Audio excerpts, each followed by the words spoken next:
What's up, Scoop Podcast? I'm your host, Erica Kruppen, and on today's episode, we have an in-person interview, which I'm super excited about. We have Trisha. Trisha is, I don't know if you know this, but like you're my big sister. Oh, I love it. Yes, Yes. I'm here for it. So Trisha, she owns Elite Realty and then also Stars Academy, correct? Mm-hmm. Yep. Okay. And before you go into your spiel, I just want to love on you a little bit. Is that okay? Yes. Okay. I love being loved. Okay. I'm gonna try not to get emotional. So when I heard you on Brian Fullerton's podcast, I remember I was in a backyard scooping, and for quite some time I have been like a little lost, right? Just trying to like figure it out because I'm the big sister. Mm-hmm. And so the big sister doesn't have anybody to like lean on. And I didn't have any strong, independent, successful women in my life ever. And I remember when I was out there scooping and I heard you and I was like, oh my God, like I want to meet her. I have to meet her. And so when I found out that you were going to be speaking at Brian's LAL, I told Josh, I was like, listen, we're going to this event. I'm going to meet Trisha and I'm just going to introduce myself because I have to so I like had it planned out. And I remember when I got there, I seen you, I got a little nervous. I was like, okay, how is this going to happen? I'm like, be cool, man. Just go up. Don't word vomit. And you were so kind and we chatted. And then when I seen you give your presentation about managing your calendar and how to stay organized, and I was like, holy crap, like she's just got it together. And as I've kind of followed you on social media, it's like you have become like a big sister to me, and you've been a positive influence. So I want to thank you just for being you. Oh, thank you. You're welcome. That makes my heart so happy. Seriously. I love that. That's one of the only reasons that keeps me on social media. Yeah. Really is because it's like when I hear things like that, it's like, okay, this is worth it. This is why God put me in this space and in this place and gave me these little platforms to be able to impact people like you and others in the world. So thank you for sharing that with me. You're welcome. And I know I've talked about it before because, over the years, like I followed you and I'm glad you're still doing your social media because for those of you that are like, don't do social media, it is a grind. It is. It's hard on the feelings. Yes. I had somebody call me and they literally called me and asked if I would wear a hat because my big forehead distracted them. I said, what? What is wrong with people? Crazy. I just want to be like, put my big forehead, 5 head, whatever, all up in the camera. But yes, people are mean. And then sometimes it's like, I don't know about you, but the social media, it takes away from my primary business. Mm-hmm. It really does because I don't have it organized. I believe you batch out a lot of your content. Yes. And I'm just not there yet. So I would like to talk about like how you batch out the content as well. So you're not having to like produce stuff every single day. Yes, absolutely. So we'll get to that. Okay. Now I lost my train of thought. I'm like, what was I going with that?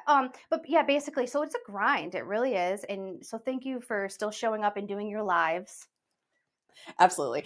With my lives, most of the time I don't know what I'm going to say. Like, I'm just going to get on there. And sometimes like I got on there, I think it was yesterday, and I was actually just going to talk about how I got new hair. Mm-hmm. And I didn't even mention it. And when I started talking about God just like leads you where you need to be going, And I think that a lot of people will overthink social media. And then, so it's like that paralysis, right? Analysis paralysis. Like they're overthinking it. They're like, it has to be perfect. It has to be this. It has to be that. I was coaching a new realtor today all day in Stars training. And I was like, listen, I'm like, when I see, I don't think they call it time hop anymore, but old Trisha social media. And I'm just like, who was that girl?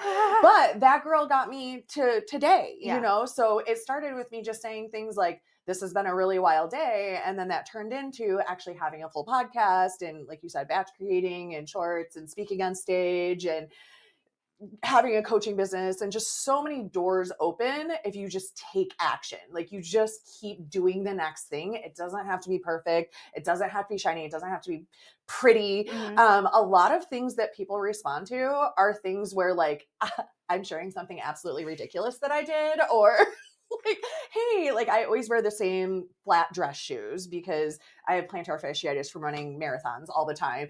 And I'm like, one day I shared that I grabbed my shoes, ran out the door, and I wore 2 different shoes the entire day. Oh, no. The entire day. And that was like one of my most viral posts ever because everybody's like, oh my gosh. And I'm like, how has everybody done this? Like, it That's wild. relatable. I've done it too. Have you? Yes, I remember I was working in the OR and I looked down. I was like, I had a purple and a pink New Balance shoe on, but they felt a little different because one was newer and one was like older. And I was like, oh, I don't like this.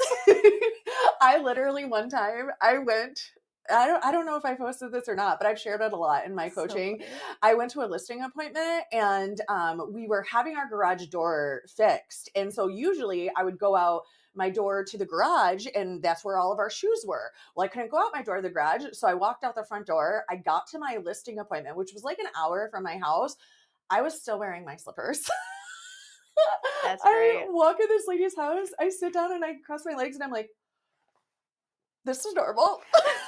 Like, what are you going to do? Like, we have to laugh at ourselves and we have to share with the world. Like, it's not all always like shiny influencer. It's real life. And Brian introduced me to the term lifestyle ministry. Like, I never heard that before. And he's like, it's lifestyle ministry. Like, you're sharing your life out there with people and they need it. They need to be inspired and motivated and know, like, even though the people that seem like they're killing it, they're having those bad days too, right? That's so funny because in my notes, I was like, I got to keep myself organized. That's actually something I wanted to talk about, like the behind the scenes of the success. So before we get too deep into it, give us a rundown of what exactly do you do? What do I do? Yes. How far back do you want me to start? Let's say with building the real estate. Because you did this before social media. I did, yes. So like when I started in real estate, this says how old I am. There was like really no internet. Yeah. Like I had straight MapQuest maps, straight MapQuest maps, a fax machine, and carbon copy purchase agreements. Which anybody listening to this probably doesn't know what half of those things are, and that's okay. But I started in real estate like that, and it was just a straight grind. Like it was the wild, wild west of business. And I had this series of like just toxic bosses, just the most awful. Like, think of the most awful boss you could have in the world. Like, just cuss your life out, scream at you. Like, everybody is awful. Like, when I had my son, I got like 2 weeks off of work and he's like, you need to come back to work. Also, before I had him, I was supposed to go on bed rest because I was so stressed out. Like, every time I would go in, they'd be like, your blood pressure is way too high. That's and terrible. Finally, they were like, you need to go on bed rest. And my boss was like, you can't go on bed rest. Like, you have to keep working. And I'm like, you're like, I'm having a baby. Yeah. Like, what are you talking about? He didn't care. And that's another hard thing. And like in real estate, it is a male dominated profession. So here I am, I'm a 21-year-old woman, which most people were like, you look way too young to do real estate, like blah, blah, blah, blah, blah. And it was just always something. Like there was always some new hump to get over, whether it was being a girl or being young or being a mom or all three. And then all of my bosses were men, and they were men who, like I said, back then it was the wild, wild west. So they didn't even know what they were doing. Like nobody knew what they were doing. There was no coaching. There was no training. There was no mentorship. They'd be like, oh, just take this paper and have people sign it. And I'm like, what is it? They're like, it doesn't matter. Just have them sign it. Like there was nothing at all. Nothing. But what I learned from that is what not to do. And I think that is like the biggest takeaway from all of these, like, even if you end up with a bad boss or in all of these awful spaces, there's always lessons to be learned. There are always lessons to be learned. And when you are a go-getter and a grinder, like I knew, to me, like working in real estate, why? Because I was at U of M to be a doctor. And then I got a summer job at a real estate company and I'd always waitress. And I'm like, oh, I would much rather go dress up in nice clothes than clean up peanuts off of the longhorn floor, you know? And so I got this job and I'm like, the first person that I closed a deal with, she hugged me and cried. And she's a grown up and I'm a child, you know, I'm like I said, I'm like 21 years old. And she like hugged me and cried. And she's like, you are my angel. And I was like, oh my gosh, this is amazing. Like I get to impact people's lives and I want to do this forever and ever and ever. And so then I told my parents, like, I'm not going back to school at U of M in the fall. And my mom, like, she cried forever. Like they even tried to like pay me to go back to school. They were like, just go back. And I'm like, no, it's fine. If I ever want to go back and finish, I will. And they're like, no, you won't. You never will. Once you leave, you're going to be done. Like you're going to go in the working world. And I did go back and I did get my degree and I do have my U of M ring. But when I remember, so you shared that with us because here's the thing. I don't mean to cut you off, but I'll forget. so you were documenting this journey, right? And as a person that's following you, I've been following your journey, and then you shared that moment where you opened up the mail and you showed your degree. Yeah. And we got to like experience that. It's like, thank you so much for like completing the story and not leaving us like hanging. And yesterday I put on my story because Dave hung it on my wall, and it's in like this big U of M frame. And like now I'm getting goosebumps because there were so many people that are like, you will never go back. You will never, ever go back. You'll never finish. And I was in my Livonia office, like giving a talk. And I was like, and the only thing in my life that I didn't like completely finish is my degree. And after I was done, Andy, my managing partner, is like, why don't you just go back and finish already? And I'm like, you don't just go back to school. And he's like, yeah, you do. And I'm like, that's not how it works. He's like, go try. I literally got in my car, drove to Ann Arbor, walked into U of M and was like, will you guys take me back? And they're like, yeah, sure. And I'm like, I'm sorry, what? Like, I didn't even bring a pen and a piece of paper to write anything down. They're like, oh yeah, go ahead. That's totally fine. You got 52 credits. You're a junior. Enjoy. And I was like, for real? And they're like, yeah, you're going to have a great time because like you already did all the hard classes. Yeah. Now all you had to do is like finish off your psychology degree. And like, it was, again, like it was such a great circle moment because finishing school and getting my psychology degree, I was able to bring everything out of those psychology classes and integrate them into my business. That's amazing. So it just leveled up my business again. So I learned all these lessons from these toxic bosses. I realized what I didn't want to do. I finally took the jump to open up my own space because I kept working for these guys and they kept blowing up their businesses. And everywhere I worked, I would always get a salary. And I'd be like, well, I'm a mom. I need to have a salary. I'm a mom. I need to have a salary. And one of my bosses was like, Trisha, once you work for yourself, you will be like, why didn't I do this sooner? You will never, ever, ever think to yourself, I wish I would have kept working my quote unquote safe job. And I took a job at, I got out of the real estate industry for a little bit and went into mortgages. And I took a job for HSBC Bank, and they were the second largest bank in the world. And during the subprime implosion, they crumbled. And I'm like, you know what? These aren't safe jobs. These are not safe jobs. You know who you bet on? Bet on yourself. That is the safest job you can possibly have, is working for yourself. And that mindset shift was like everything. And he's so right. Like I tried for a little bit. When me and Dave first got married, he had a baby, he had a son. My sister came to live with me. And I had Trent, and I had this, I called it my Insta family. Yeah. And so I actually shut down the real estate office that I had at that time and combined it with another person because I was like, I just want to get a paycheck. I have all of these children to raise and all of these things to do. Just give me a paycheck. I'll work in the office and I did all of like his listings. So I would sit there and sign like 11 listings a day, and I would just go through, and he gave me a paycheck and some bonuses for everybody I signed, and I was good to go. And it was awful. It was absolutely awful. I used to sit in my car in the parking lot and not want to go in there. And I was always the first person in, the last person out. I worked 7 days a week. I remember poor little Trent coming up to me and he's like, Mommy, when are you going to stop working and be home? And I was like, I can't do this anymore. Right. It lasted maybe a year and a month. And I was like, I had my Jerry Maguire moment. And that's what I talked about on stage. I'm like, who's coming with me? Yeah. Let's go. Like, I don't know what I'm going to do, but I know it'll be great. And I can tell you this, like, I will do everything in my power to make all of you successful. And that's what I think good leadership is about. It's not just about me. And that's so much in real estate, like this person's face on the sign. Like this Elite Realty is not about Trisha Dork. It is about creating this amazing community of high achievers that go out and serve and strengthen the community. Like that is in our mission statement. Like Elite Realty is here to serve and strengthen the community. And how I do that is by serving and strengthening my agents. And that is everything. Ooh, okay. See, this is what happened when when you're on stage. I was just like, give it to me, girl. You can't tell I've actually been talking for like 12 hours straight. That's so funny. Before we started recording, we were having a good talk session. I'm glad we still got some energy to talk. Have you always been a leader? Has this always been in you? No, I didn't want to be a leader. Like I said, I wanted to work for other people.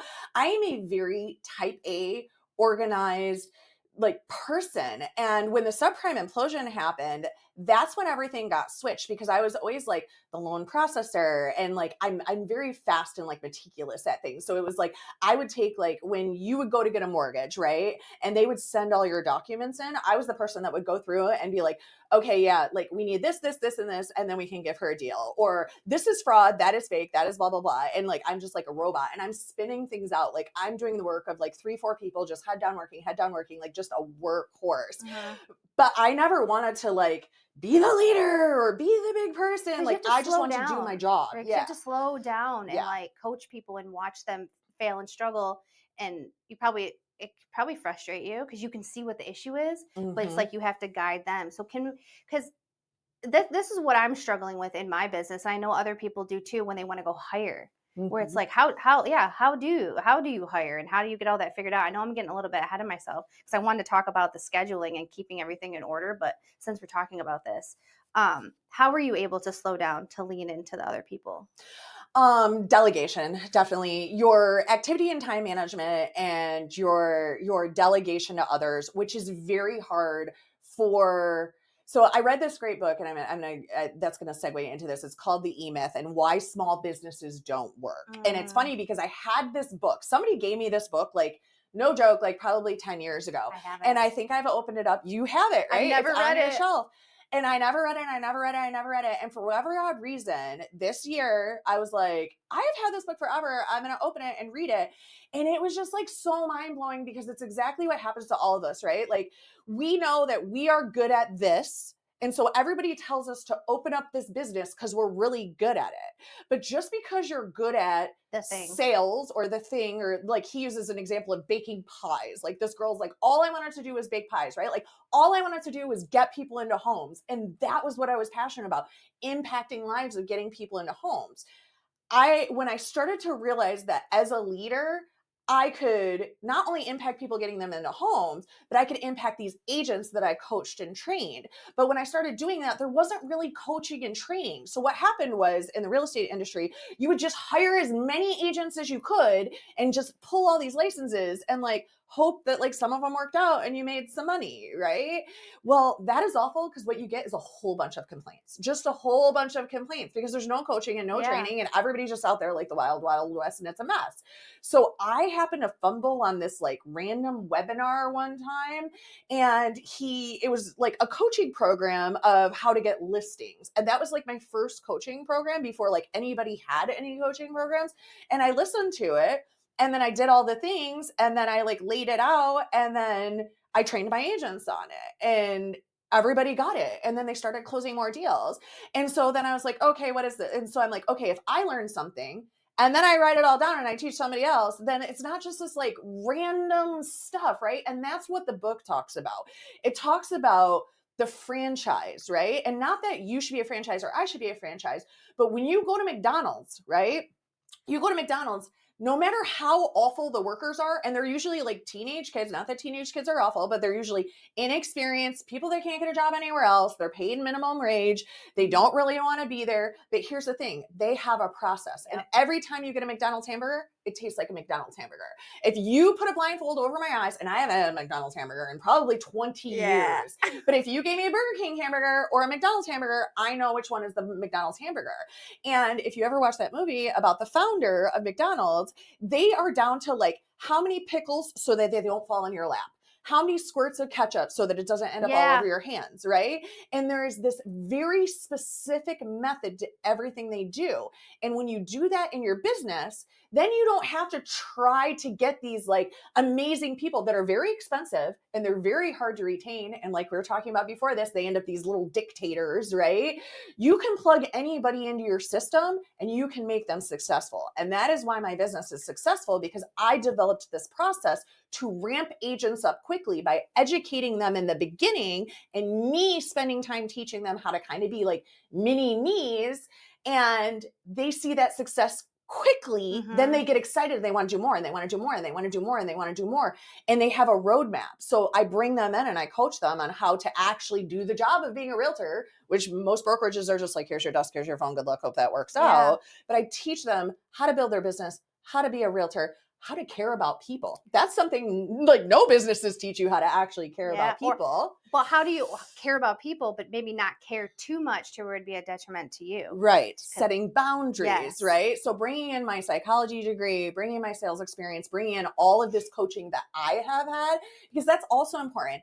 A lot of time people get in leadership positions and they stop getting coached. They stop intaking information because they're so busy working in the business and are not working on their business. And that is a huge boundary you have to set.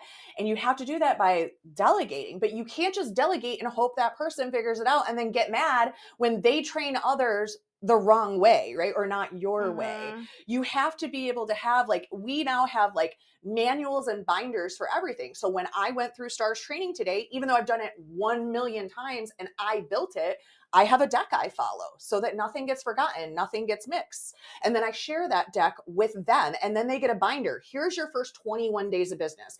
And whether that's done 21 days in a row, or the first day is done on Monday, the second day is done on Wednesday, you do this 21 days of things, you will have a closing within that 21 days. And then after that finishes, I make them fill out that coaching intake sheet that you filled out. And then I take that coaching intake sheet and I put it into Chat GPT like we did. And I build them out a vision of their life, a full schedule, and it's to them. And this was actually something I learned from one of Brian Fullerton's podcasts, because it's like, if I go to you and I'm like, we're going to work and we're going to make all this money, and you wanted to be at home and have a baby, you're going to want to quit that job. Yeah. Because that's not what you want.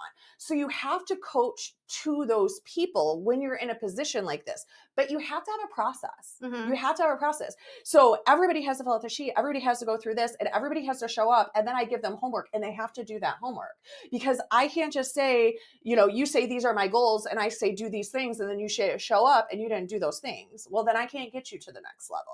So you also have to be very astringent. Like, I'm like, we can be astringent about our goals, but flexible about our methods, right? Because I have a girl, she's an engineer. She's a brand new mom. She's like, I have 10 hours to devote to my real estate business. I said, okay, well, Q1, you're just going to be learning. Yeah.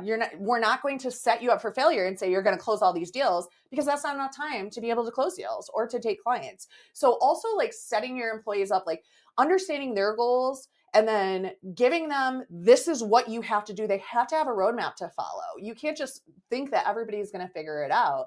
And I think that's where a lot of businesses fail, because then if I bring you in and I start delegating things to you, and then you work out your way to handle the things I delegate to you, and then you say, okay, well, now I'm too busy, we got to hire somebody else. And I go ahead, hire somebody else. And you hire somebody else and you train them, and then they hire somebody else and they train them. And then I come in and the pies do not taste or look or feel like the pies that I make. Well, no, because I didn't teach you and then teach you and then teach you and have a roadmap of exactly how many apples to put in the pie and how many sprinkles of cinnamon to put in the pie. It's not going to be what I want, because there's no policies and procedures. So remember, when we did your business, they said, what are our policies and procedures? Where are our checklists? Everything in my business has a checklist. Everything. You're dealing with a buyer, there's a checklist. You're dealing with a seller, there's a checklist. Our document software, there's a checklist. You're coming through 21 days, there's your checklist. And they have to initial every single thing so that nothing's missed. But that's the secret sauce to success, just like McDonald's. So whether you're a brand new agent, and that's why I get so many brand new agents, and people are like, well, don't you want top producers? Sure, but they're not loyal, they're expensive. Most of the time they're divas, and they come with bad habits, and they don't want to adjust. If I take a brand new agent out of class and I ramp them up to a $3 million producer year one, a $6 million producer year two, which I do over and over and over again, if they do become a diva and they want to leave, I don't care, because I'm going to do it again. I'm going to do it again. I'm going to do it again. I'm going to do it again. And I know I can, because I have. And success leaves clues. Boom, mic drop right there. Woo. All right. Actually, so to tie this in, this is kind of weird with the poop scooping for my pooper scoopers that are listening. I was out training, doing a retrain with one of this guy that I had, and I was watching him, and his bucket was full. Instead of taking the bucket out of, like, pulling the bag out of the bucket, he took his foot and put it in the bucket and smashed the poop down. And I was like, where did he learn that? Where did he learn that? And I'm like, there's no way she taught him to do that. There's no way. So I asked her, I said, did you teach blank name to smash the poop down in the bucket to make more room? And she's like, well, yeah. Why do you think my bags are so heavy? like, no, we don't do that. And so that was like, got me thinking, I'm like, I really have to like go down to ground level with certain things. And then I built out like how to scoop the property from like start to finish, what to do, the avatar, having what I'm looking for. So when I put all that stuff together, it really helped me stay consistent because I get bored. I just want to like change things and do things differently based on emotion. Yeah.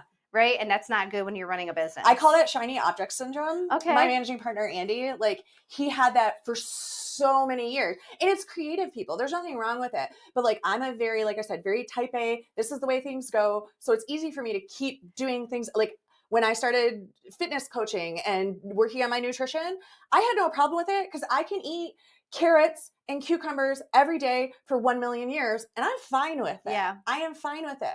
But for people that are more creative brained, they want to, well, what if I do this and I'll make $1 million? Or what if, and I would consistently come in and say, just do real estate, just sell houses. Because you go and you do a flip, you get off track. You can't build the consistency and the discipline that you need to make your business successful.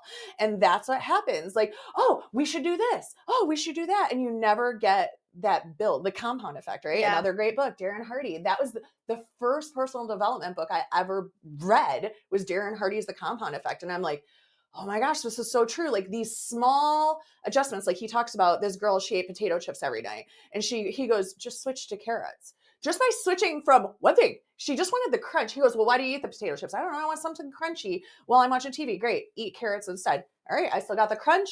I'm eating carrots. Guess what? Now I just lost 50 pounds by switching from potato chips to carrots every single night. You know, sometimes it's those small adjustments, but you can't see those small adjustments if you're I always use a purse. I'm like, I used to dump the purse when I was younger. So if my life started getting chaotic when I was younger, before I became in this professional world of having my life together, I was a mess. I was like Hot Mess Express.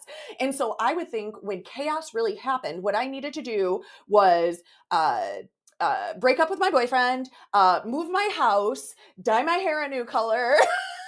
We talked about this. We have a lot of parallels. Yeah. And I called it dumping the purse. Like I get a new job. Like I needed to change every single thing in my life. Well, guess what? You never get traction like that. You can't because you're constantly starting over. So now when something happens, like I can give myself the grace to allow myself a couple days. Like I had all that stuff happen on Sunday night. Okay. So Monday I woke up. Dude, the last thing I wanted to do was get on an 8:30 a.m. Monday motivation call with my team. Like, I could barely talk. Like, I cried a lot on Sunday night. And so much so that it affected my voice on Monday. But it's 8:30 a.m. and my team is expecting me on a Zoom to motivate them. So at that point, I'm like, okay, Chat GPT.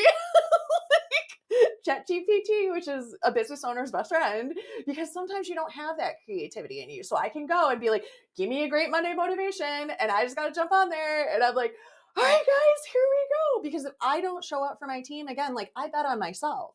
I have to show up. You have to, as a leader, lead from the front. And if you don't show up for your team's not going to show up for you.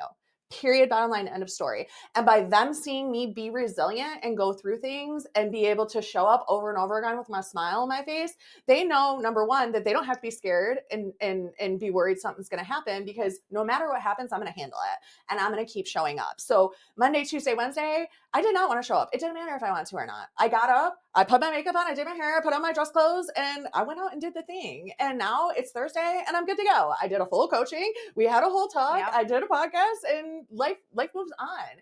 And I don't have to feel like I have to do all this dramatic stuff and start over, because I'm never starting over.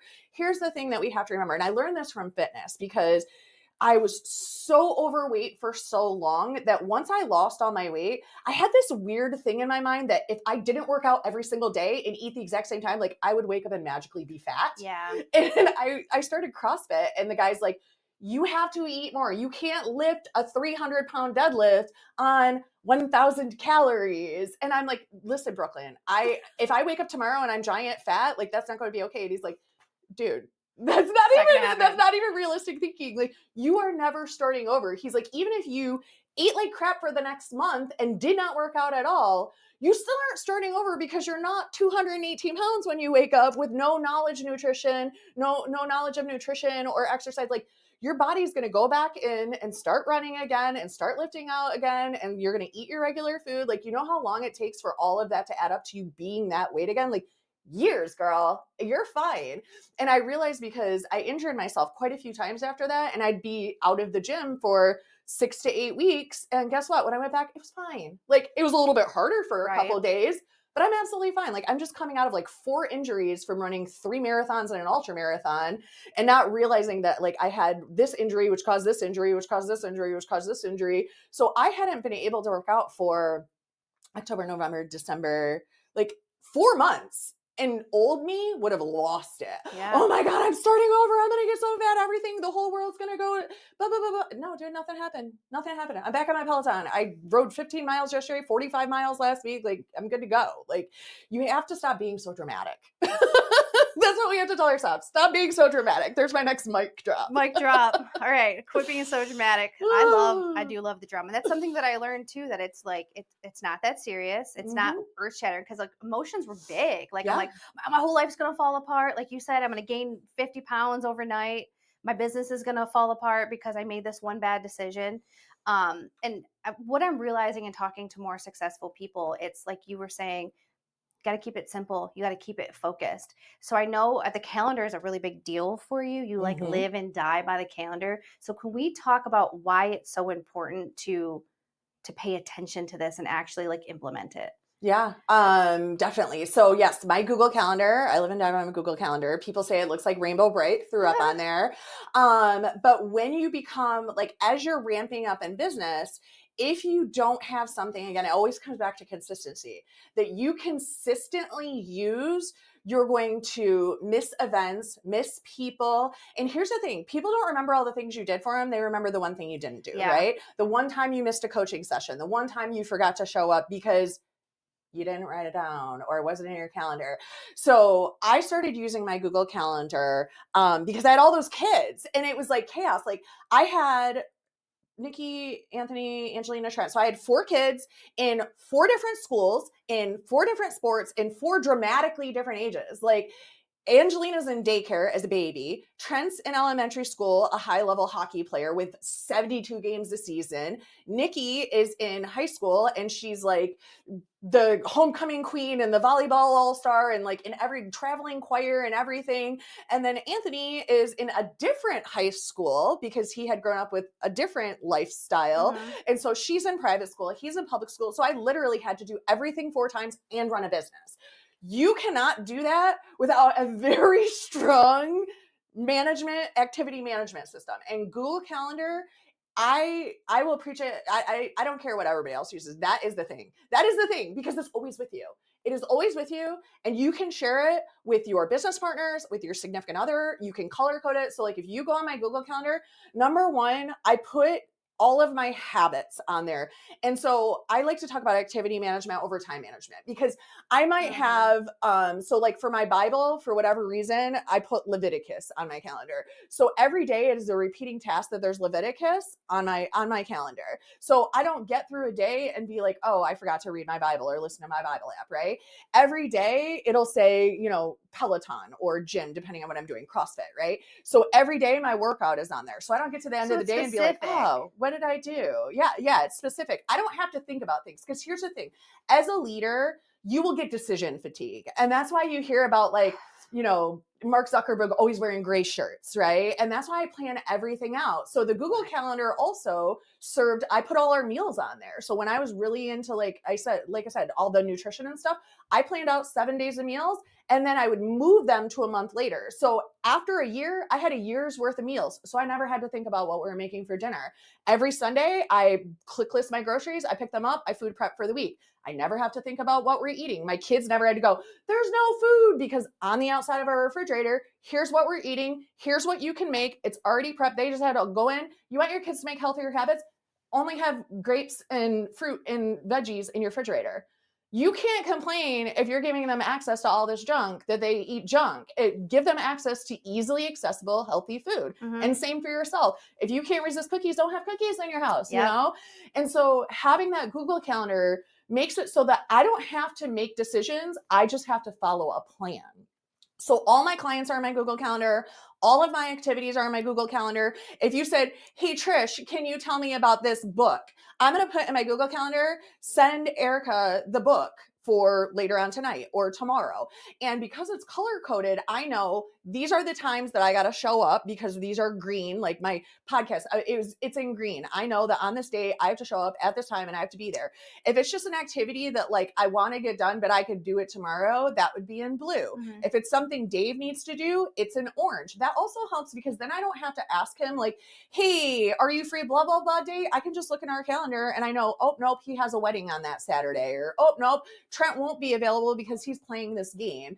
And that was so helpful too, because like when I had younger kids, I mean, I had everything on there, like Angelina bath. So we didn't forget to give her a bath because there's 4 kids and we're going in all these different directions. And I remember like my first time that I left my kids and me and Dave did our honeymoon in Punta Cana, like 3 or 5 years after we got married. And Trent's dad had taken him and he's like, how do you remember all of these things? Like I have offering on Friday and library books due back and the science project. And then still, again, all of my clients and all of these things. And most people aren't just managing themselves. They're managing themselves plus others, whether it's a family, a significant other, a team. Yeah. You have to have a super solid plan. And with the Google Calendar, all I have to do, and it saves so much anxiety because I don't have to think about what I'm doing tomorrow. I know I just open up my Google Calendar each day and I just do what's on there. And then after I do it, I delete it. And so at the end of the day, I have an empty day. I know I accomplished everything I needed to do. If I didn't get something done, I moved it to the next day. And then here's the crucial thing though. You have to have what I call the day of the frogs. Because you got to eat the frogs. And if you don't, what happens is you keep moving it. And then 2024 turns to 2025 and you still haven't made those webinars.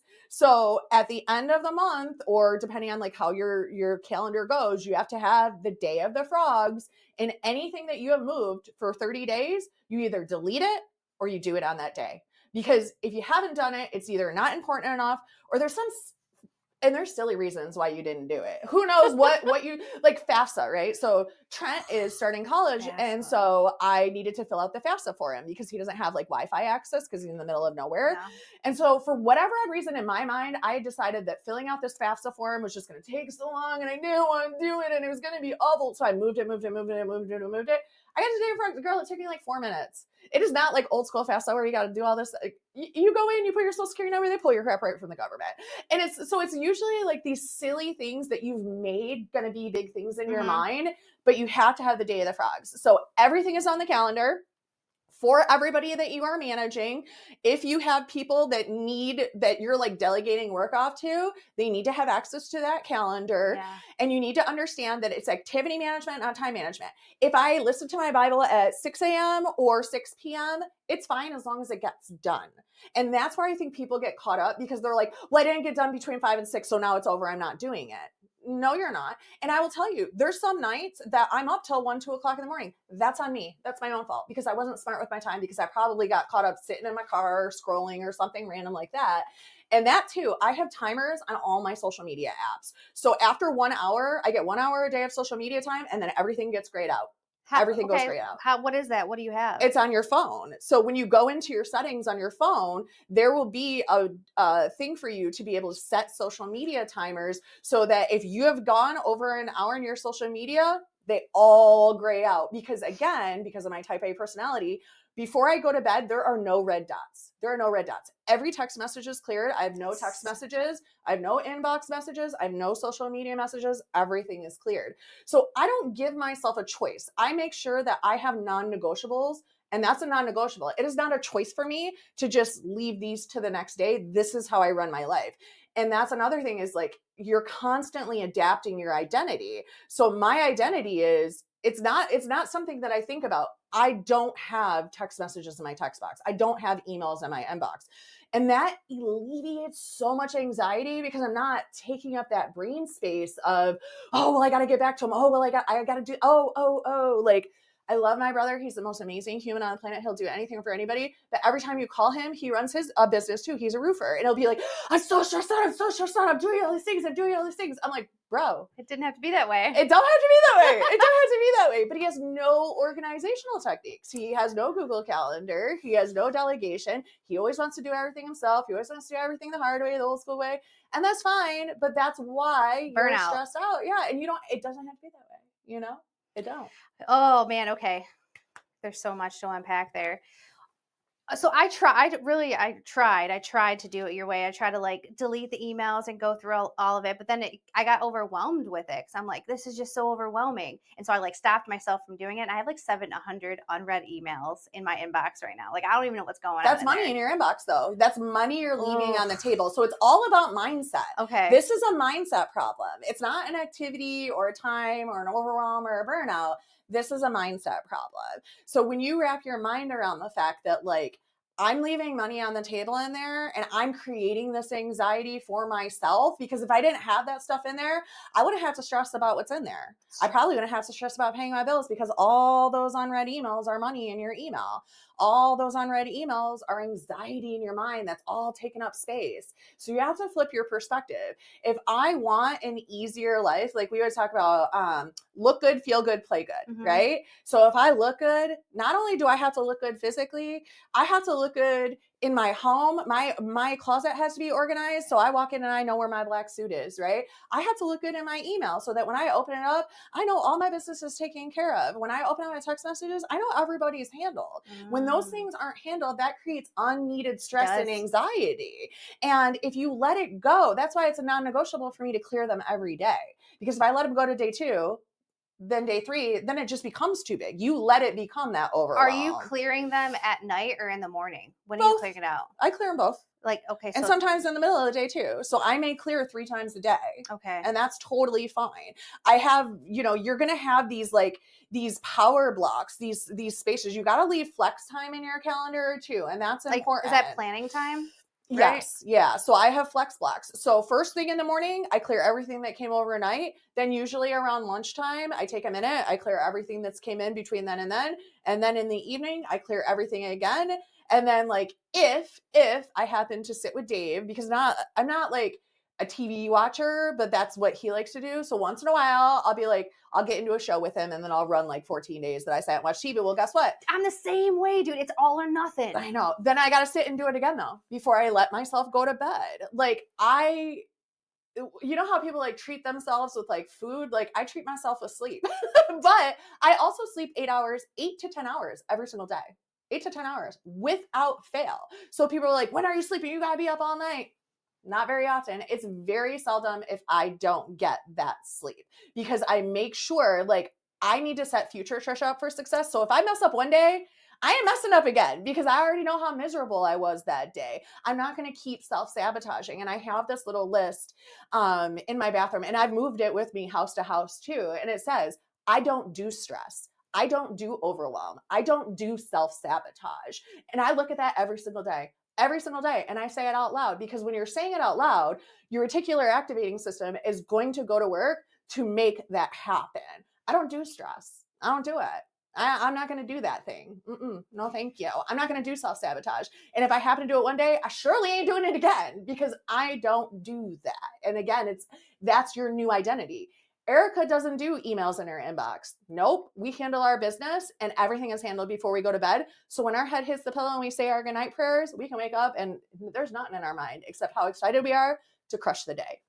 So I had already given myself a new identity when I was trying to get into the gym. That's what I was going to be, a fit 40-year-old, because I'm headed towards 40. And I was like, who is fit? And I was like, Trisha, I got to be Trisha. So that's like how I started channeling myself, and I started going to the gym and taking care of myself. So this is something I need to add, because it stresses me out. And I'm just like, oh, there's so many emails. And just even going in and unsubscribing to the stupid ones that I subscribe to that are clogging up the inbox for no reason. Like, it's so stupid. I did that. So I do that every single January, because it happens no matter what. And then I catch myself, like, usually, like, I'm still doing it, but January, like, I don't care if I spend an entire day unsubscribing from stuff, I'm doing it all. And that's every single January. And then if I realize that I've deleted the same email multiple times, I'm like, I talk to myself in my head. I coach myself all the time. When I'm doing these things, I'm preaching to myself, you know? And so I'm like, no, you've already deleted this email 4 days in a row, unsubscribe. Just do it, you know? And so then you just get in the habit of it, and that helps get rid of it. This is something I wanted to ask you. This is a little bit like deeper. Do you ever have like a pity party for yourself? Be like, I just work so hard. Like, why am I working so hard? I just want to like do nothing. I do once in a great while, like when I'm in I call it the trough of sorrow, right? Because the trough of sorrow is going to come around for everybody, and burnout is real, and it happens to everybody, no matter how much of a top performer you are or how good you are at these things. You're still a human. And you're going to hit those points where, you know, oftentimes for me, it's in the summer because I own a lake house. So I come home and I have worked because there's more daylight hours in the summer. So that means more hours for real estate, probably more hours for poop and scooping.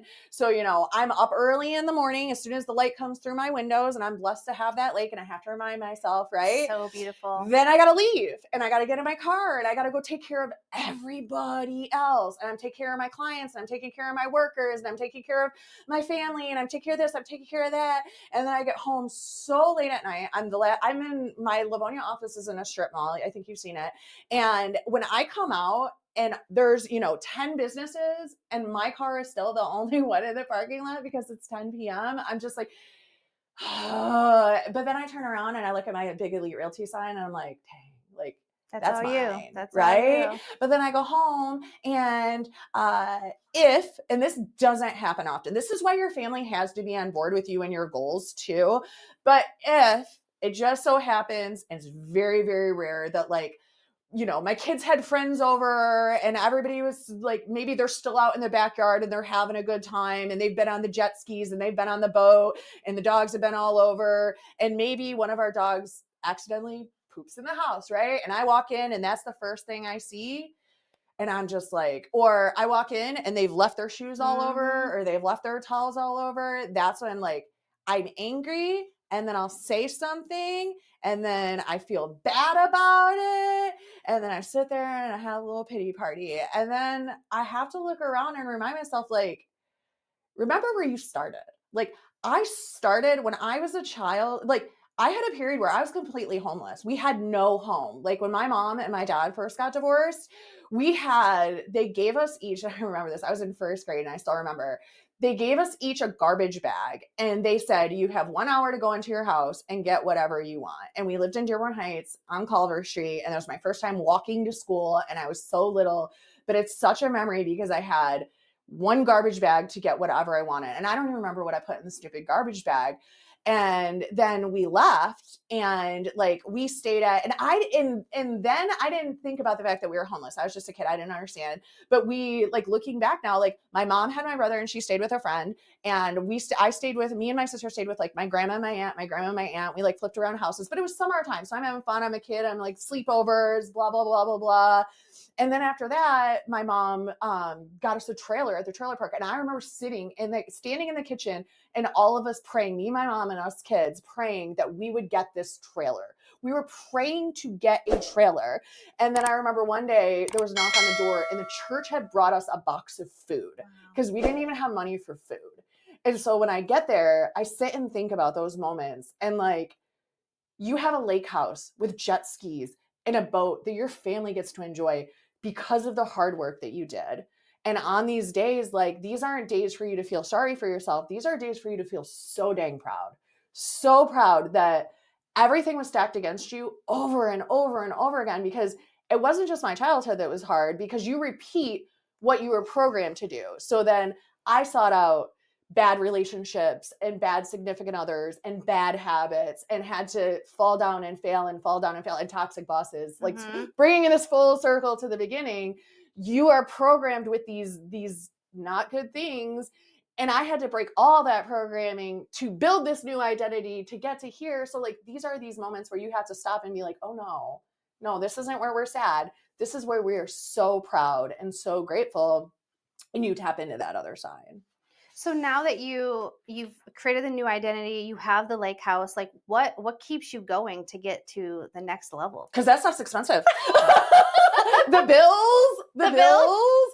I am like, so debt averse because my mom and my stepdad, they were really bad alcoholics. And when I worked at this mortgage company and real estate company, it was mortgage and real estate, we would get lists of foreclosures. And I walked by the printer one day and my parents' house was on there. And I was like, I called them and I'm like, what is going on? And because they were in the throes of addiction, they kept losing their house. So I, as a single mom at this point in my life, working like a little 9-to-5 loan processing job, I always had my real estate license, but like I said, I wanted to have that paycheck. So I would process mortgages too. And so I'm trying to support me and my kid and my parents and all of their stuff. And I realized how heavy debt is because like here I'm living in this little 2-bedroom apartment over in Westland on Central City that backs up to the woods, and they have this big house and this big mortgage and all these cars and all this debt that they can't afford because they're spending their money on vodka, and what they would do is they would gaslight me like, do you want your little sister to come home and all the stuff is on the front yard? So I would continue to pay their bills. So I am so debt averse. Like I don't do credit card debt. I don't do loans and all that stuff. Like I have a mortgage on my home, but it's half of what my home is worth. So it's like my hustle continues because I got to pay these bills. I'm not going to fall into debt. I'm not going to I have a great credit score. I'm not going to start pulling loans and all of this stuff. Like Trent's going to college. And I'm like, how do you guys pay for it? And they're like, student loans. I was like, no, I went to college for 24 years and I don't have any student loan debt. Like I'm not doing that. So I keep working because I keep wanting to provide my family with this life. And like, I did a episode with Trent and Kylie asked him like, what do you have to say to kids whose parents are entrepreneurs and they're working more and they're working harder and they're doing all these things? And Trent's like, let them do it. He's like, what I realized when I was a kid is like, everything kept getting better. Like we kept getting better houses. I went from used hockey equipment to the most expensive custom gear. Like we went from dumpy minivans that didn't want to run and didn't want to start to BMWs and Beamers. Like it takes a lot to get there, but if you let them and you support them, and they will show up for you in all the right ways. And I always made sure, like, I talked about it in that talk on stage, how we made those family goals. And our family goals, everybody would contribute to how many workouts we're doing, how many books we're reading, going to church, and all of our good habits. And we're contributing as a family, and we're all on the same page, and we're all going in the same direction. And what our treat would be from that is a family vacation. Oh, yeah. And each of the kids got to pick. So like Trent picked Turks and Caicos. So for that, like I might not have been there for every single dinner, but when we went to Turks and Caicos, we had the best week of our lives. And he's like, here's what those parents need to remember. We don't remember all that other stuff. We don't remember every night when you read us books. It's nice. I'm not saying don't read your kids' books, but they don't remember those things. Even the big birthday parties I threw for Trent when we did start to get a little bit of money, he don't remember none of those. I'm like, you don't remember when I rented out the entire Garden City ice rink? Like that was $300. That was all of my money, you know? And he's like, no, he's like, we remember like Turks and Caicos or Jamaica or Hawaii, or when I took him over, like Trent's played hockey in France, Sweden, Italy, Finland, Czech, all over Canada, like all over the world, Spain. And he remembers that. He doesn't like remember that I wasn't there for breakfast or I missed a field trip. And I still was able to sprinkle some of those things in.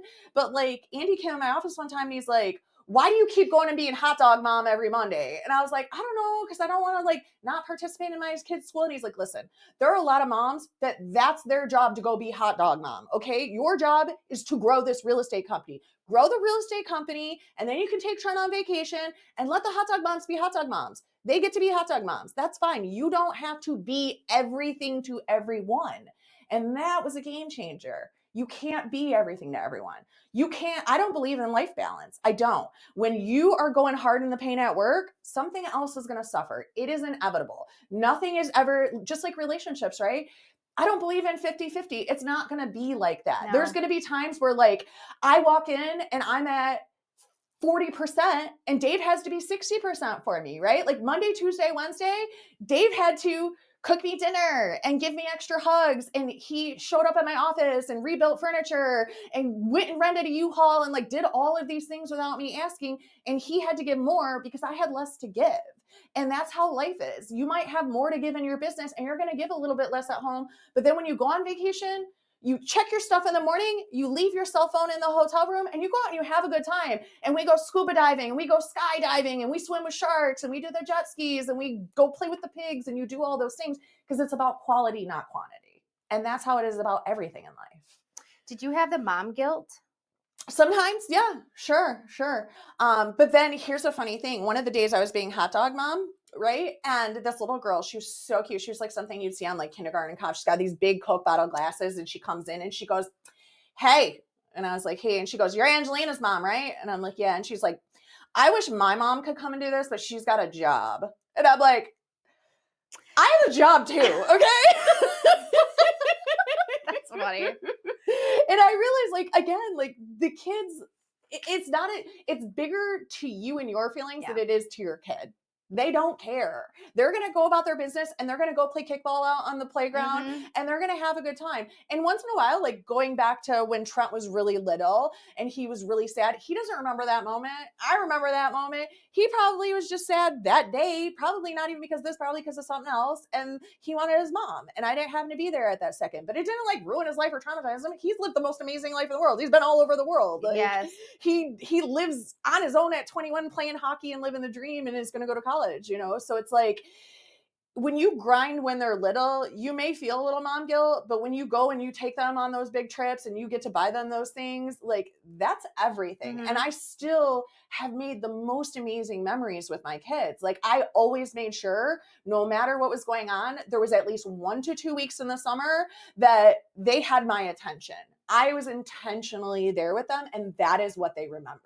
That is what they remember. And what they are appreciative of is all of the opportunities and the doors that I opened for them and the legacy that they'll get to continue. Like they don't have to worry about anything. They already know everything's handled. And like that to me is the best gift you can give your kids, that you know that they can go out in the world and they don't have to be stressed about anything. And that's so much bigger to me than, you know, I was home every single day to read him a bedtime story. I read some bedtime stories too. I hot dog mom too. Yeah. And some days you're going to have mom guilt, but you know what's even worse? Having guilt because your lights get shut off. Yeah, that's even worse. Having guilt because you don't have any food in the refrigerator. Like I lived through those moments as a kid where there was no food in the refrigerator Didn't you and have our apples? lights get shut Did you off. have apples? I had apples and here's what I had, chocolate Hershey syrup for some reason. So I would eat a spoon of Hershey syrup and apples. Always had apples. I don't know if it was on the podcast or what our conversation, but I remember you had a bag of apples. That was like the staple. So every time I see a bag of apples, I'm like, I think because apples last so long, so my mom would get a bag of apples. They last too long. It's suspicious. Yeah, a thing of Hershey syrup, and then there'd sometimes, like if my mom was dieting, there'd be some Slim Fast in there.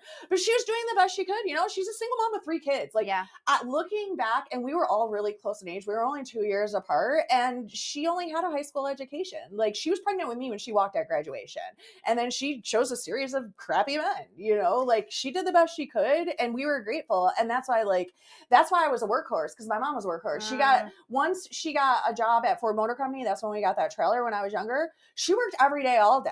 So to me, I never thought of myself as a working mom. I just thought like, this is what you do. Yeah. Like you go to work and you do whatever you can for your family. So for me, that wasn't something that like I needed to even talk about being a working mom. Moms work. That's what they do. Why should moms feel guilty about dads? Don't feel guilty about it. And when I coach with moms all the time, I'm like, listen, I'll name her something else. Skyly. I said, Ryan is not a good sport because he took care of his own kids.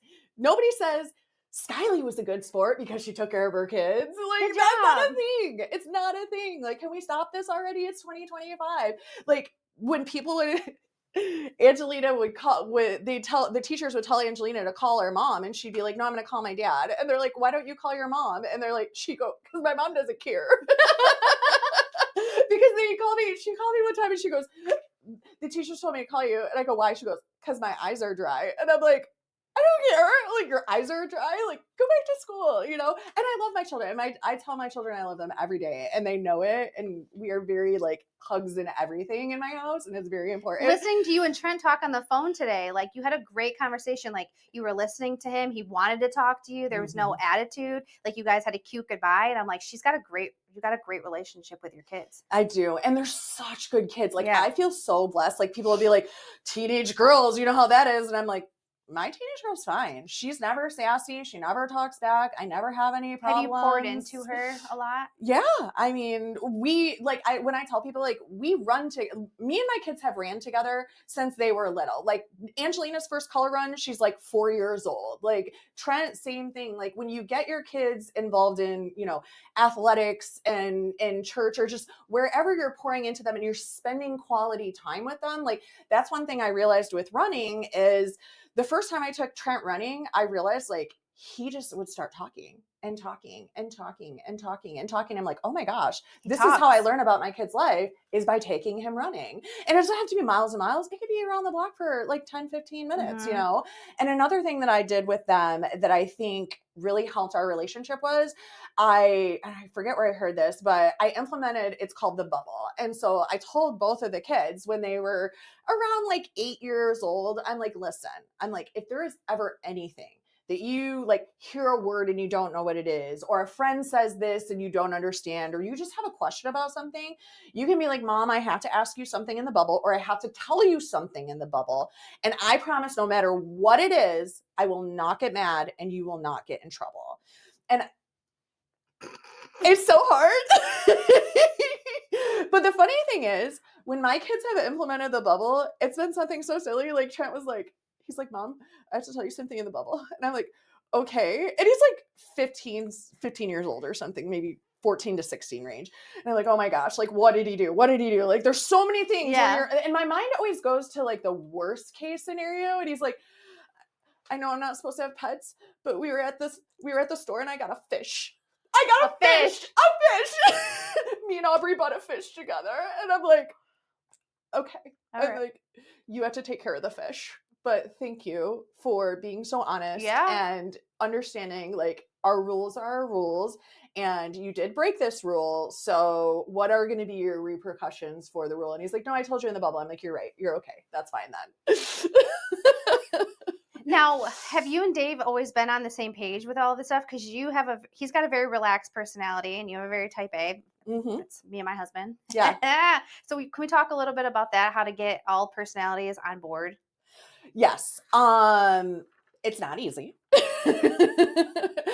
We have taken very much the divide and conquer position. So, for example, when he worked, we don't need these. Yeah, when he worked, like, and here's a funny thing. Like, before I preface this, I did this huge research paper at U of M about the correlation between duration of marriage and marriage satisfaction. And there is an actual, like, I had to like send out these surveys and like do all this research. It was for a psych statistics class. So you had to like, and I mean, it was a huge ordeal. It took a whole semester to gather all this info and go send it out to all these places. Like, they sent it out like to all over the world to get like thousands upon thousands of responses of like, and I had to develop the questions, and it was like, how long have you been married? You know, on a scale of 1 to 10, how happy are you in your relationship? How happy are you? Do you guys go on dates? Like, all these different questions to see, like, is there a correlation between how long you've been married and how happy you are? Okay. And what factors affect it? Okay. Because a lot of things, like, in my mind, I thought money would affect it. Yes. I thought having kids would affect it. And I didn't know if it really mattered that much how long you had been married or how short you had been married. I know, like, newlyweds are usually happier because it's new, right? Yeah. But then also in the back of my mind, I'm like, you're actually starting to learn, like, the stuff about somebody once you get married. At year 3, that's when the breathing starts. You're like, why you breathe so heavy? Yeah. Oh, yeah. What's up with that nostril? Yes. So here's what I found and why I talk about the study. There is a U shape in your duration of marriage and how happy you are. So when you get married, you are at the happiest, like, the day you get married, and it continues to decline. It declines until you get to year 10. And then there is like this lull between like 10 to 12, and then it starts to go up again. And then in your golden years, if you make it there, you are the happiest. So there is actual like super scientific data, all kinds of studies, because I had to like go and find other papers that have wrote about this. And it is an actual thing. So it is about the time you've been married because of those reasons. Right now I'm sick of you, blah, blah, blah, blah, blah. And here's the other two things. A division of roles and responsibilities, and a feeling of gratitude from your significant other about you doing those roles and responsibilities. So no matter what it is, saying, I am grateful that you emptied the dishwasher. I am grateful that you cooked me dinner. So once I learned these things, I really went hard in the paint with, no matter what Dave does, big or small, I am going to say thank you. Like, thank you for building that desk. Thank you for making dinner. Not just expecting, because that's his role and responsibility, but actually saying thank you. Or touch, right? Like the book Love Languages, it's a really good one for people to read, because like I'm not a physical touch person, but Dave's a physical touch person. I feel like all men are. That's my last one, dude. Don't touch me. Same. Unless you're touching my back, because you're giving me scratchies. That's it. Yeah. So often I will reach out and I will be like, thank you so much. And even just a touch on the arm, like that is super, super impressionable to him, right? So when we first got married, he worked full time, I worked full time, and we had all of these kids. So we were just very clear about our schedule and our expectations and our roles and responsibilities. And then when something isn't going your way, being very clear about your communication and your why. So like, for example, when we switched roles, COVID happened, he lost his job. He always hated his job. Honestly, I probably manifested him losing his job, because I used to write, I will be able to retire my husband so he doesn't have to work at LKQ. It didn't quite work out like that, but he doesn't work there anymore. Right. But when that happened, then he had his stroke, and I said, you know what? Just stay at home. You handle everything at home. Home will be all you. You take care of the furniture, the buying stuff, the grocery shopping, like all of the things for Angelina and the home. I will take care of everything for Trent and the bills. So you don't have to ask me if the mortgage is paid or what the light bill is or anything else. I will handle all of those things. Well, when I did that, that was difficult, because I would be like, why did you buy this stuff for groceries? And he would feel like, well, you know, I'm not out in the world, blah, blah, blah, blah, blah. So we had to have a lot of very clear conversations, and I had to stop myself and go, and I do this all the time still. Like he was in organizing the bathroom the other day, and I kept walking in there and being like, oh, why are you? And then I'm like, and I'll say it out loud, like, this is not your spot. This is not your decision. This is not your thing. You have to be grateful that your husband is in there organizing a bathroom. You have to be grateful that your husband click listed the groceries. You can't be mad because he buys brand name everything that's so expensive. You just have to be grateful, and you have to check yourself. And when something isn't going your way, like he took over laundry, and I would lose it because I'd go in my closet and everything's just hung up all over. And I'm losing it. But number one, he can't read my mind. And number two, when I say don't do it like that, it just looks like I'm chastising him and that he's doing it wrong. And he thinks you should be grateful that I do it this way, that I do it at all. And so I had to stop and be like, listen, I'm so incredibly grateful that I have a husband that does laundry and hangs my stuff up in the closet. But here's the thing about me, which is totally crazy. And I understand, because you are so laid back and chill, and I love that about you, and that's why we are together, is because I am crazy and you are chill. But when I wake up in the morning and I go to look for my black business suit coat and everything is everywhere and I can't find it, I start my day in chaos, and that chaos continues, all because of my closet. And I know that that's super, super crazy. But if you really wanted to help me be able to start my day in a calm, easy way so that I could have a better day, would you mind, I'm going to redo my closet right now the way that I like it. Would you mind just making sure that you rehang up the things in the spots where I have them? Or if you don't want to do it that way, just throw them on the hanger and leave them on the dresser and I'll hang them up when I get back. So and that was the why, right? This isn't a you problem. This is a me So it's problem. really important to explain the why. The why. Okay. Everything is about the why. With your significant other, with your team, with your kids, like it's not just because I said because so. I said so. I grew up in a household because I said so. Mm-hmm. Like when I would ask, well, why? Because I said so. Yeah. And I never say you should either. You should do this, you should do that. Instead I say, well, if it were me, I would probably do it like this because blah, blah, blah, blah, blah. Does that make sense? And they'll go, yeah. So now they're in agreement with it because I told them if it were me, I would do it like this because XYZ. Does that make sense? And they can say, yeah. And if it doesn't make sense to them, then that gives them the opening to feel comfortable being like, well, what about this? And that's good for you too, because you may not be seeing a different perspective because you have a different lens or you have a different past or you have a different XYZ, Yes. right? And I have to really remember that me and Dave have been together for 15 years. But prior to me, he was married to somebody else for 10 years. So he had a whole other life that was very, very different from my life with a very, very different person than me. So I have to explain a lot of the whys because it doesn't make sense to them, right? And that's okay. It's okay if it doesn't make sense, but it's not okay if you just say, because I said so, or why don't you do it my way? My way is better. I have to explain the why behind it. Because this is a me problem. It's not a you problem. You're doing the laundry and you're doing a great job and the laundry is clean and it is hung up and there's nothing wrong with that. But for me, it makes me crazy. It makes me a crazy person. So this is like another part of like leadership. You're leading. So at your household, would you say that you're leading things in the way that it needs to go? Yes. Okay. And they would too. So when it was Super Bowl time, there was something where they were like, we were playing again. I don't remember what it was, but anyways, it was like, if you had a football team, what spot would each person in your family be? And everybody was like, mom would be the quarterback. Mom would be the court. Like she's leading the team. Like we are following, she's calling the plays. We are doing the things and everybody was on the same board. And that's important too, that everybody knows this, but that doesn't mean that like, we aren't super grateful for Dave and all the things he does. And like, he is just as important to me because we each contribute different things. Yeah. And especially like with your kids too, like your kids are going to be different. Like, and that's why I said, you handle Angelina and I'll handle Trent because me and Trent, we the same. Like we're doing these things and we're going and we're crazy and all of this. Whereas Angelina and Dave, they're so much more chill. So like to them, like we're probably a lot.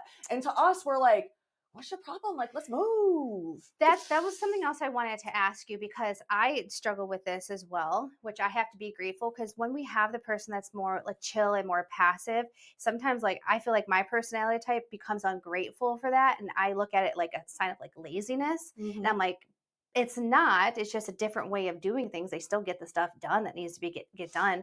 Have you ever found yourself like getting resentful where you're like, man, I don't want to have to lead all the time. I just want somebody to lead me. Oh, I have that conversation often. Because I know we're getting kind of long, but I feel like these are important things because a lot of women listen to this podcast and they're struggling with that like work-life balance, being a mom, trying to figure out like where they fit in because it's not the traditional roles. Yeah. Yeah. And so that's where delegation comes in and those conversations. So what me and Dave implemented fairly recently, I think it was just like probably in the last 6 months, is a weekly check-in. So every Wednesday night we come together, or if it's not that, like we'll go to Honcho's and we'll call it date night, but it's not really date night. It's like, let's check in at where we are at and things, because when you get resentful, is when you've shoved, right? Yeah. So it started as I picked up your socks and then I picked them up again and then I picked up your pants. But here's the thing, like you get what you negotiate in life. You get what you negotiate. So if you are resentful, it's because you've stuffed your feelings for so long that they didn't realize it was a problem. So they kept doing it and now you're exploding. So again, it's recognizing like this is a me problem, right? I'm resentful because I stuffed and stuffed and stuffed. So I need to find a new solution to this problem. So let's say it's money, right? Let's say I feel like Dave needs to contribute $1,000 a week without me asking him. Okay. So I need to have a check-in and say, listen, this is how I feel. And this is why I feel like it. And I thought about this solution to the problem, which is every Friday, I just put on the Google Calendar, Dave put money into the bank, so I don't have to feel like a nag that I'm constantly nagging you to put money in the bank because I shouldn't have to tell you, right? It's like that movie where it's like, baby doesn't know you want 3 lemons. Yeah. Nobody wants to do the dishes, right? Yeah. I have to be very clear about like, this is the problem that I'm having. This is a me problem because they don't know it's a problem. I'm having these feelings and this problem, and it has built to this. And I thought of this solution. What do you think about it? Or do you have any other solutions? And leaving that door open too. I like that. Like, do you have any other solutions? Do you have any ideas? So you're not just running the show. It's like opening it up. Yeah. And I feel like that's really important. You probably do that a lot in your business too. Mm-hmm. So other people are contributing. Yeah. We actually implemented that this year too. Like me and Andy always ran team talk every Wednesday. And like what happens is people stop showing up or they zone out because like they're just hearing from mom and dad all the time. Yeah. So what we started doing was every month, the month before, like in January, I went and asked people for, I chat GPT'd, give me 100 things to train realtors on. And I printed it out and I'll take it to a team member and be like, pick something that you want to talk about on Wednesday and what date in March works for you. Pick something. And so now there's a different person on my team talking about something that they like to talk about every Wednesday. It doesn't have to be long. And I say it's a talk, just talk, because people get kind of stressed. Like I don't train people. I don't coach people, whatever. Just talk about something for 5 minutes that maybe somebody else could get some nuggets from. So you empower them. Like you want to empower other people, because if you're never empowering other people, that's why you get resentful that you're doing everything. Again, you get what you negotiate, right? Like you're putting all these things on yourself, but you did that to yourself. So you have to stop yourself, because we want to do all the things. We like control, right? I know I like control, but then I love it. I do it all the time. And I'm like, why doesn't anybody else? Because you don't let us. You don't let us, right? Like I said that to Dave one time, like, why don't you ever plan like a spontaneous something? He's like, you would hate that. You don't let me do that. It's like, that's not going to happen, right? And it's like, oh yeah. It's like the teller's like, I'm the problem, it's me, right? Oh yeah, I'm the problem. Yeah, so you have to ask, right? You have to ask, like, do you guys have any other ideas? Because there are a lot of amazing ideas out there that we never learn about because nobody just asks. You got to ask. Yeah, ask the questions and not feel bad about asking for help or asking the questions. Here's the thing though, what you have to remember is people get a good feeling when they help others. So by asking for help, you're actually like doing a favor to the other person because they get to feel great about helping you. And that is such a weird thing when I learned that. But when Dave had his stroke, I was so like overwhelmed by being in the ICU all day. And then I was building out Stars Academy online at night, and it was for a class. So I didn't want to leave my team in the lurch. And then I was doing, and then I'm emotionally like, I get on my Peloton because I'm doing 75 hard and I'm sobbing because my husband is like dying in the hospital and I'm doing all these things. And then my sister's coming over and she's doing my laundry. And normally I would be like, oh my God, I can't have my sister do my laundry. I was so grateful to let her do my laundry. And she was so happy to finally do something for me. Like people feel really good that they finally get to do something for you. And when you realize that, like, you're not putting them out, you're allowing them to finally reciprocate all that you've poured into them. And like these last few days when Dave's been doing all of this stuff for me and I've been so freaking grateful, you know what I see? He's so happy because he's finally getting, not that he doesn't do stuff for me, but like extra, he's getting to do the extra stuff. He's going to feel really, really important. And he is all the time. But when I open the door to allow others to help me, then I open the door for them to feel really good that they're finally able to reciprocate all the things you're pouring into them. Oh, that's really good. Oh man, I feel like I could keep you hostage here forever. Let me look Erica's 7-hour podcast. I know. I just don't ever want you to go. I'm like sweating right now. I'm like, how are we going to end this one out? Let's see. Okay. Here's one. For somebody who's listening who wants to be better with their time, what's one simple habit that you would say to focus on to get the ball moving, to be like more productive? With their time? Yeah, with their time. Because I hear that all the time. I don't have enough time. I got too much going on. I can't figure out my time management. That's a huge issue that people are like, how do you balance everything? So I would write a list of all of the things that I need to do in the week, right? Every single thing you need to do in a week, and then make yourself a schedule, and it has to be on a paper, and you have to follow that schedule. You have to have non-negotiables in your life. If you don't have non-negotiables in your life will always be chaos. And that's it. You have to have non-negotiables. So first of all, you have to know what you're doing. Yeah, okay. And then you have to have it written out what that looks like. And then you have to execute it. And then figure out what you can outsource. Yeah, you have to delegate. And you know what you need to really start doing? Saying no more. When I did my first goal sheets, one of my goals was to say no to 3 things, because I want to do everything. And again, you can't be everything to everyone. And I remember I set that goal, and then we were at a hockey meeting, and they're like, oh, we need a parent to do XYZ. Trish, can you do it? And I go, no. And they all looked at me like, I can't even believe she just said no. And they're like, really? And I was like, no. And you know what? Somebody else did it. Like, that's something we really have to, and you have to, if you're having a problem with time, you need to say no to more things, because when you say yes to something, you're saying no to something else, and you're not respecting your schedule and the people around you's schedule. You have to protect your time and set boundaries and say no. Make no your default. Make no your defaults. Instead of yes, the default. Yeah. I'll get back to you on that. Start saying no, or I'll get back to you on that. Because you say yes too often if your life is chaotic. You're saying yes too often, and you're saying yes to the wrong things. Because if you don't feel joy in your life and you're not in control of your time, you'll never be successful, at least not at the level that you could be. At the level you could be. So with people pulling at you all the time, I mean, there's a lot of stress. And I think when I started my business and it was just me, there wasn't really a lot of stress, because it was just like, whatever. It was like just me. But then having that unrealistic expectation of there shouldn't be any stress throughout the day, it should just be calm, cool, and collected. Like, how are you managing that to still stay focused and show up and not let the emotions just ruin your week, ruin your month? Yeah. Because everything is temporary. And you know, it's funny. I read this book. It was actually the Whole 30 book. And they're like, you're going to say that cutting sugar out is hard. And they're like, you know what's hard? Having cancer. Yeah. You know what's hard? Diabetes. Losing a child. Those things are hard. Having cancer, losing a child, losing a limb. I have went through so many devastating things. Dave's oldest son, we lost him. He passed away. My stepdad, who was Trent's papa, who was his whole wide world, he passed away. My best friend, Tara, she passed away, and my great grandma. And that all happened within like a 4-month period of time. I've lost jobs. I've been unemployed. I've been homeless. I've lost people I love. Those things are hard. Getting through this stupid drama with some high school girl, that is so temporary.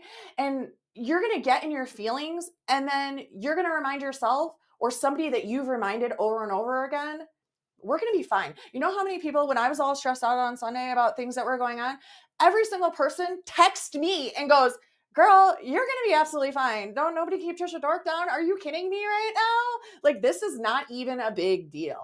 And I actually looked at Dave, and I wanted to be like, I go, you know what's crazy about this? I can't even say like, this is the worst thing that's ever happened to me. Like, this isn't even that bad compared to the worst things that have happened to me. Because most people have been through at least 1 to 3 very devastating things in their life, whether losing a parent or a loved one or a home or a job, or how am I going to, at some point in time in your life, or you're an amazingly blessed person, at some point in time in your life, you thought, how am I ever going to make it through this? And probably everything after that has not been as hard as that. So when you can bring yourself back to, God has got me through so many really hard things. It's a big man. Yeah, like, this isn't that big of a deal. So I may be upset about it, and I may even cry about it for a little bit, but then I get my perspective check, and I'm like, girl, like, wake up. And then, you know what I say? The best revenge is success. The best revenge is success. So whether it's a hater or a troll on the internet, or an employee who leaves, or whatever is stressing you out in the world, like, I have a picture, and it's that Andy bought me. It says, prove them wrong. And I have lived by that. Like I undertook that. I worked at this office and it got closed down, and then I had no job and no nothing and all of these things. And all I thought about was how that guy said, you will never be successful because you're not willing to spend money. And I would look at Prove Them Wrong all the time. And I'm like, you know what? All my success is built on that guy saying I'll never be successful, because I will prove you wrong over and over and over again. And God's going to get me through it. Like he's got me through all of those things. Like he's going to get me through it. That's it. So you're feisty. I love it. Do you ever have issues having difficult conversations, or is a difficult conversation just easy? Like, say if you have to, let's say, terminate somebody or come down on them on performance. Like, do you get like sick in your stomach? Like, oh, I gotta have this conversation. Oh yeah. Like I will have anxiety about something. And what I'll do is kind of like either write out or rehearse what I'm going to say. And sometimes I will actually even like record myself saying it, because if I've said it a couple times, then it just feels comfortable. Right. And again, like comfort is something that passes. Like I have made myself, like I'm a marathon runner. I've made myself so uncomfortable on purpose. Like that's like my default emotion is uncomfortable. So get right? uncomfortable. Like you have to get comfortable with being uncomfortable. You have to get comfortable with being uncomfortable, because that is where growth happens. It's not a cliche or just an Instagram thing. That is where growth happens. And what I have found is sometimes the worse it is, the better you come back. And you can walk through like, okay, what is the worst scenario that happens? I fire this girl. She takes this person, takes this person, takes this person, takes this person. Okay, now I have space for more better people, right?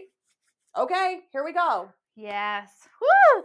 That's so good. This is so like when now you're not pouring your time into crappy people. That's true. So this is the kind of stuff that I think about when I look at like successful people like you, because a lot of what you're saying is like what my buddy William says, that owns Swoop Scoop, and his Hoover Scooper company is like massive. And I'm hearing like a lot of correlations by like your guys' mindset, and it's just like, holy crap, this is nuts. I mean, you don't know this stuff unless you get around people that are doing the thing. It's so true. Who you are around is everything. Like if you show me the 5 people that you're around and your bank statement, I can tell you exactly what level you're on in life, because that is a direct reflection of everything. Like if you are eating out at McDonald's and Taco Bell and this and that, and you are around, crappy people who are negative and blah, blah, blah, blah, blah, you're probably going to be an overweight, crappy, negative person. Because if you are the smartest person in the room, you're really the dumbest person in the room, right? You have to be around. And here's the thing, like how, like coming back to the beginning where you were telling me your story about you, I remember when you walked up to me in that go-kart place, and I was like, that's a person that like, she makes a decision and she's going to go do it, like no matter how uncomfortable it feels, and she will be successful. Anybody who's willing, like I interviewed Anthony de Guzman the other day, and out was walking a rock star, Taylor Roberts, and he's in like Taproot and all these bands that like tour all over the world and like produce videos and like are a big deal. And in walks, and so like he's a rock star, right? Like he's tattooed, red hair, like all these piercings, all this stuff. He's a rock star.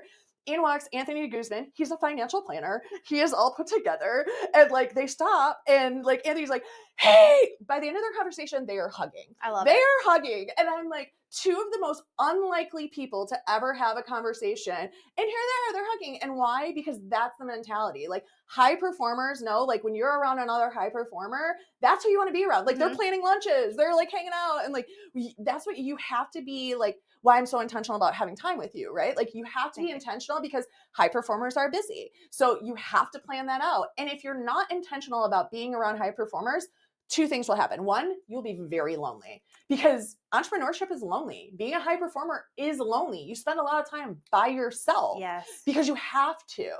And then number 2, if you're around bad people, they're going to want to bring you down. They're like a governor switch, right? Like Ed Milet talks about it all the time. Like you'll heat up to here and they'll bring you back down, and you'll heat up to here and they'll bring you back down, because they'll be like, that's crazy. Why are you doing this? Blah, blah, blah.